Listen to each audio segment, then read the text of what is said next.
One of the important concepts regarding any type of sensation, but it's especially important in vision, is the notion of receptive fields. So we're going to take a look at what they are and how they work. So when we start talking about receptive fields, we start off with the visual field. That is what we're looking at. So I'm going to start here with a circle. And that circle is going to represent the visual field. In other words, everything that I can see. And so I'm looking at a tree. There's a bird in the sky or two. There's a flower. And let's see, in the middle of all this, I'm going to put a rabbit. It's the kind of rabbit that walks upright.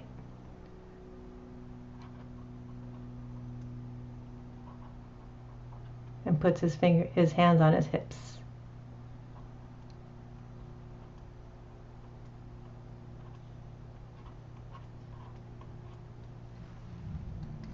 And so this is everything that we're looking at. I'm going to make a circle here in the middle to represent our fovea. So we are looking directly at the rabbit. The visual field refers to the fact that what we see is all of this, and then the information goes into our eye, and it ends up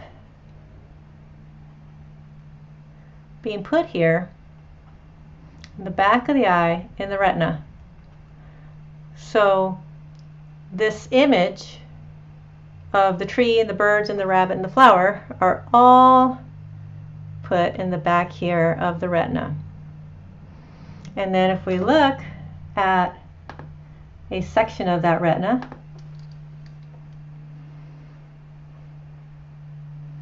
we can see what, say, a given neuron there is doing, and how much of the world are the neurons in this area seeing.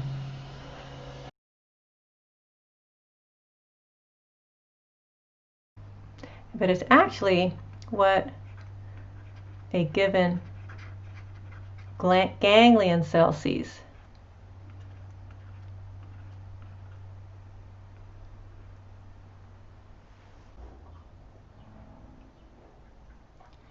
And so let's take a look here at how these receptive fields work. Here are the individual rods and cones. Now in this case, let's just say that they are all rods. Why? Because they're all converging onto a single ganglion cell, and we know that a ganglion cell only receives information from rods or cones, never both. And so these are all going to be rods. They are sharing their information with a number of different bipolar cells, and then those bipolar cells in turn converge onto a single ganglion cell, and then the axon of the ganglion cell goes to the brain. What the brain receives is this one message from the ganglion cell. And what is this message? It's the cumulative amount of stimulation from all of these different rods. If we can imagine a rod that's looking at one of the birds in the drawing earlier, a part of the tree, we could imagine that whatever this one rod sees is being combined with what this rod sees, with what this rod sees, and this one, and this one, and this one. And that is why, from a great distance, we can't see the individual feathers, say, of a bird. We can only see maybe its shape. And that's why, because we don't have the resolution to see an individual feather, which might be detected by one rod. Instead, we're just seeing the entire wing, for example, that's being detected by all of these rods, and all that information is being sent to that one ganglion cell. And so what the brain gets is that there's a wing. and we lose the detail of the individual feathers that form that wing. So that is the idea of a receptive field. It's the information that this ganglion cell is sending to the brain. And what we know is that cones have small receptive fields. Why? Because one cone might send its information to a single ganglion cell. And that means that the brain gets the information about this one cone is seeing. And so if you're looking closely at a bird and you are able to see its individual feathers, it's probably because you're using a cone system, which is able to send the information from one cone directly to a ganglion cell. Here we can see an example of how receptive fields work. The small circles towards the center of the falcon are smaller, and the ones towards the outer edge are larger, representing that on the periphery of our visual field there's less detail because the receptive fields are larger, and we're summing light and dark areas across a larger space, so there's less detail. And in the middle, the receptive fields are small, allowing the brain to get a highly detailed image about what's going on there, allowing us to see more detail. Now let's just take a look at the visual pathways.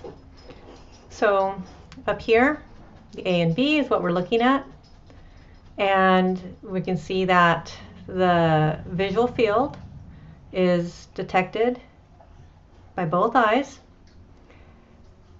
Everything that's on the left side of the visual field, so if you're looking at, say, a wall or a board, everything on the left half of it, as we'll see, will end up going to the right visual cortex. And everything on the right half of the room or of the board ends up going to the left visual cortex. So you can see the A is here on the right visual cortex and the B is here on the left, which is the opposite of what they are out in the world. How does that work? The information is seen on both eyes. So because the eye is curved, we see that the A on the left is seen not just by the left eye, but also on the right eye. And the ganglion cells that see the left half, see the A, gather together, and they end up going to the right visual cortex. And likewise, the ganglion cells on both eyes that see the B on the right side of the room gather together and go to the left visual cortex.